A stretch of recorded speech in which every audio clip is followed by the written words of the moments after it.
Como sois hijos, Dios envió a vuestros corazones al Espíritu de su Hijo que clama, Abba, Padre. Gálatas 4. Bienvenidos, hermanas y hermanos, a esta nueva emisión de su programa Crecer Juntos aquí en Radio Anglicana.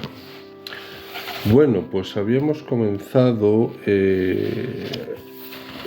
contemplando la figura del buen ladrón que veíamos en Lucas 23, 32, 47. Habíamos, como siempre es habitual, habíamos hecho la situación de la narración en el conjunto del Evangelio. Bien, y como también es habitual, vamos a seguir con los elementos del texto. Bien. En primer lugar, por no alargar, que si no siempre me va el tiempo justito, el primer elemento que quiero contemplar con vosotros, con ustedes, es la crucifixión. Bueno, digamos que es el gran marco dentro en el que descubrimos y conocemos a este personaje, al buen ladrón. ¿Cómo nos lo plasma Lucas? Bueno, pues vamos a ver. Morir en la cruz, como bien sabemos, hermanas y hermanos, era un suplicio extremadamente duro. Los romanos condenaban a ese tipo de muerte a los encausados por motivos políticos y a todos aquellos a quienes deseaban dar un castigo ejemplar. En el caso de Jesús, hay una sentencia del Sanedrín que le condena a muerte, lo vemos en Mateo 26, 66, en Marcos 14, 64 y se puede ver en Lucas 22, 66, 71. Pero el Consejo Judío decide trasladar el caso a la jurisdicción romana, acusándolo de perturbador político y de rebelión contra el imperio. Lo vemos en 23, 1, 2. Posiblemente los judíos pensarán que los simples cargos religiosos contra Jesús, el llamarse Hijo de Dios, no tendrían peso suficiente ante el prefecto romano, y de ese modo es Poncio Pilato quien entrega a Jesús para ser crucificado, como vemos en el capítulo 23, versículos 24 y 25. Bien, el tercer evangelio no nos describe la flagelación de Jesús, pero era habitual azotar brutalmente al reo antes de ser crucificado. La tortura causada por los azotes era muy cruel. El látigo estaba formado por tiras de cuero que sostenían en su extremo bolitas de plomo o pequeños huesecillos. Así pues, los golpes arrancaban materialmente la piel y la carne. Una vez flagelado, el reo tomaba sobre sus espaldas el travesaño horizontal de la cruz y se encaminaba hacia el Calvario, que en arameo, como bien sabemos, es Gólgota, el lugar de la calavera. El que iba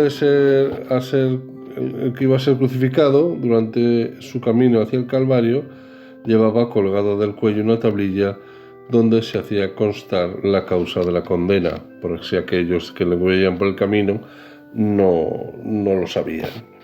Bueno, el Gólgota era una roca de unos 5 metros de altura que por la forma de su perfil recordaba vagamente la silueta de una cabeza. Era una zona situada fuera de la ciudad donde existían los restos de antiguas canteras y muy próxima a la muralla.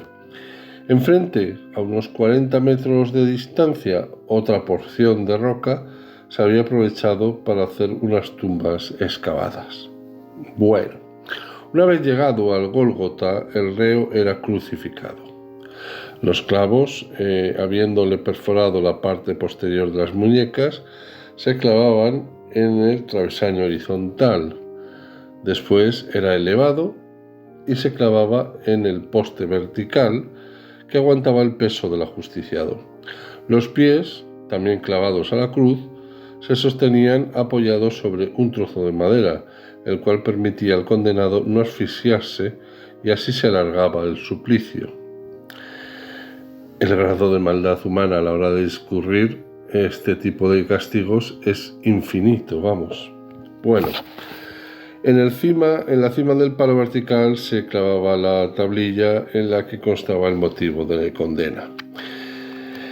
En el caso de Jesús, decía: este es el rey de los judíos, como nos dice el capítulo 23, versículo 38. Algunas veces, para acelerar la muerte de los condenados, se les quebrantaban las piernas, con lo que fallecían por asfixia, o se les daba una lanzada en el costado como golpe definitivo. Había dos costumbres de origen judío que habitualmente solían cumplimentarse con los ajusticiados. La primera consistía en proporcionar al rey una mezcla de vino y mirra destinada a adormecerlo y de esa forma mitigar sus dolores. Y la segunda permitía colocar un paño alrededor de la cintura para cubrir sus genitales, lo que se llama un paño de pureza. A la primera se refieren los evangelios de Mateo, el capítulo 27, versículo 34, y lo vemos en Marcos 15, 23. La segunda no se menciona, pero cabe suponer que fuera también cumplida. Jesús, como el resto de condenados, había sido desnudado y sus ropas repartidas entre el piquete apostado al pie de la cruz. Todo esto es curioso porque, siendo, digamos, estudios históricos, nos suena perfectamente a recordar y contemplar la pasión en cualquiera de los evangelios. Bien, segundo elemento. Y dicho esto, expiró. Hemos presentado en el elemento anterior las características externas del proceso de crucifixión. Ahora querría, hermanas y hermanos, analizar el sentido de la pasión y muerte de Jesús. Pasamos, digamos, de la teoría a la práctica. No podemos describir toda la pasión, eso está claro. Pero vamos a ceñirnos al breve fragmento que estamos analizando en los versículos 32 al 47. Bien, frases, por ejemplo: Padre, perdónalos, porque no saben lo que hacen.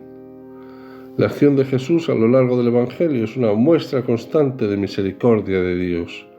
Su primer gesto consiste en la curación del endemoniado, lo vemos en el capítulo 4, versículos 31 y 37. Su penúltimo gesto es el perdón otorgado a sus ejecutores.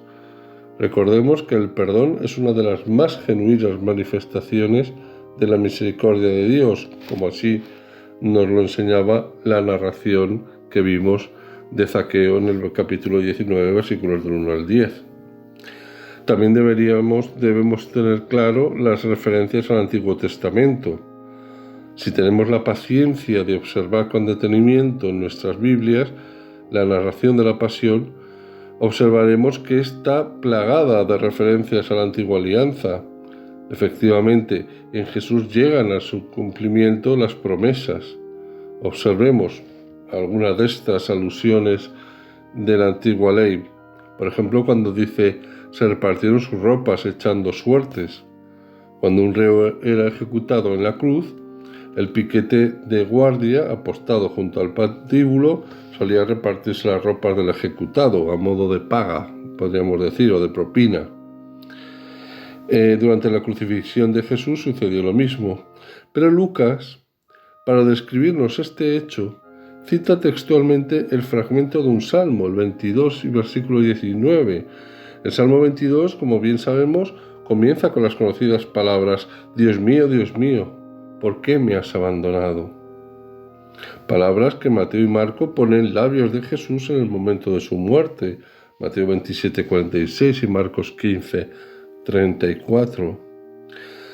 Este salmo nos describe la situación de un justo que se siente abandonado y acorralado por todos. En su desesperación, pide a Dios su ayuda y le promete que hablará ante sus hermanos para comunicarles la grandeza de Dios. Lucas nota que este salmo alcanza la plenitud de la persona de Cristo. Él es el prototipo de hombre justo que se encuentra acorralado por todos. Los guardias se reparten sus ropas, 23-34, como hicieron con el justo de nuestro salmo en el 22, versículo 19. Jesús será resucitado por Dios Padre y comunicará mediante las apariciones a los discípulos las maravillas de Dios, el versículo 24. Al igual que el hombre justo del Salterio, se proponía anunciar los prodigios divinos ante la gran asamblea. Salmo 22, versículos 24 al 31. Otra cita: Padre, en tus manos encomiendo mi espíritu, son las últimas palabras de Jesús. En ellas se dirige confiadamente al Padre. La vida de Jesús ha sido la historia de saber que su vida está custodiada en las buenas manos de Dios Padre, pero nuestro evangelista, una vez más, para explicarnos esta seguridad, echa mano de un texto del Antiguo Testamento, el Salmo 31, versículo 6. El Salmo 31 nos describe la historia de un justo que se siente perseguido y se acoge en el regazo de Dios. A ti, Señor, me acojo, dice el versículo 1. Durante su oración, el hombre perseguido comenta los motivos de su angustia, pero continuamente afirma sentirse en manos de Dios. Pero yo confío en ti, Señor, versículo 15. En tu mano están mis azares, versículo 16. El drama interno de Jesús crucificado se describe muy bien mediante este salmo. En el padecimiento de Cristo se cumplen las expectativas del Salmo. Jesús es el modelo de justo condenado que deposita su vida en las buenas manos de Dios. Pero hermanas y hermanos, la misericordia con el buen ladrón y la conversión del centurión romano son el último acto de la vida de Jesús y consiste en derramar la misericordia en el corazón del buen ladrón e incorporarlo a su reino. La muerte de Jesús suscita también la conversión del centurión. Viendo la muerte de Jesús, aquel hombre exclama: verdaderamente, este hombre era justo. La muerte de Jesús es la síntesis de lo que ha sido su vida, un esfuerzo de sembrar misericordia para suscitar el seguimiento. El tercer elemento dice que lo crucificaron allí, a él y a los malhechores, uno a la derecha y otro a su izquierda. Lo vamos a comenzar, pero lo vamos a dejar a medias porque el tiempo, pero querría a modo de reflexión que viéramos rápidamente al ladrón que insultaba a Jesús. Y dejamos para el siguiente programa ya el personaje que nos convoca en esta serie de programas. Bueno, pues como bien sabemos, al pie de la cruz los soldados y los jefes del pueblo se burlaban de Jesús. La misma actitud muestra el ladrón que lo insulta.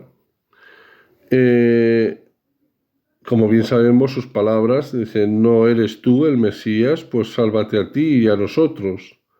Tanto este malhechor como los jefes del pueblo tenían una idea distorsionada de la figura del Mesías. Todos esperaban la llegada del Mesías, el Salvador de Israel. Todos creían que este liberador sería alguien deslumbrante que con un poder espectacular traería la salvación al pueblo judío. Pues bien, nadie podía pensar que el hombre clavado en la cruz entre dos delincuentes fuera el Mesías ansiosamente anhelado por todos. Y Jesús es el Mesías, hermanas y hermanos, aquel que nos salva, no desde el poder de las armas, sino desde el sufrimiento de la muerte. Aquel que nos libera no desde la apariencia deslumbrante, sino a partir del escándalo de la cruz. Este malhechor busca en la persona de Jesús una salvación particular. Sálvate a ti mismo y a nosotros. No le interesa demasiado la salvación de todo Israel. Desea un Mesías hecho a su medida y para su propia salvación. ¿Cuántas veces, hermanas y hermanos, en nuestra vida no hemos buscado un Dios particular hecho a la medida de nuestro deseo? Tampoco se preocupa por especificar las razones que lo han llevado a la cruz. Es el otro malhechor quien lo recuerda. Lo nuestro es justo, le dirá su compañero de patíbulo. Este ladrón muere en la cruz a causa de sus fechorías, pero es incapaz de darse cuenta de que lo que está padeciendo se debe a una condena por sus maldades.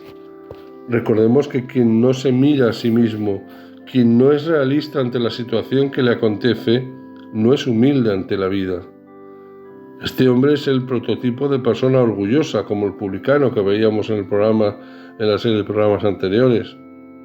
Incapaz de ver las faltas que hay en su vida y pedir perdón por ellas. La incapacidad de penetrar en su interior le impide descubrir la identidad de aquel que está crucificado a su lado. Aprecia en Jesús a un personaje que, como tantos otros, se han identificado con el Mesías, pero por eso participa con actitud de sorna en la burla de los soldados y jefes del pueblo. Notemos lo más importante y terminamos, que nos hemos ido de tiempo. Aunque este malhechor sea completamente inconsciente de ello, Jesús está muriendo por él en la cruz a su lado. Cristo ha recorrido su vida predicando el reino y anunciando que Dios es un Padre bueno. Esa predicación de Jesús iba dirigida especialmente a los débiles, a los pobres, a los que sufren. Este ladrón sufre en la cruz y tal vez se lanzó al bandidaje porque era el único camino que le quedaba en la vida. El mensaje de Jesús estaba pensado privilegiadamente para él. No ha podido experimentarlo ni captarlo, pero no por eso Jesús ha dejado de padecer en la cruz para inaugurar un reino en el que el mal desaparezca y en el que este ladrón pueda ser alguien feliz. Y lo dejamos aquí, que me he ido de tiempo. En fin, me encomiendo a la misericordia del buen reverendo Noel. El próximo programa seguiremos con el buen ladrón, con el otro, con el que queremos y nos convoca a esta serie de programas. Pues bien, me despido rápidamente. Queda aquí para ustedes el presbítero Francisco Javier Izquierdo de la Comunidad Apostólica Fronteras Abiertas, que peregrina en Zaragoza, España, y les pido que una vez más se unan conmigo en esta oración. Dios Padre Todopoderoso, que has enviado al mundo la palabra de la verdad y el espíritu de la santificación para revelar a los hombres tu admirable misterio, concédenos profesar la fe verdadera, conocer la gloria de la eterna Trinidad y adorar su unidad todopoderosa. Por Jesucristo nuestro Señor. Amén. Pues nada, solo me queda convocarles a la próxima emisión de su programa Crecer Juntos, aquí en Radio Anglicana. Y no olviden, hermanas y hermanos, que todo es gracia.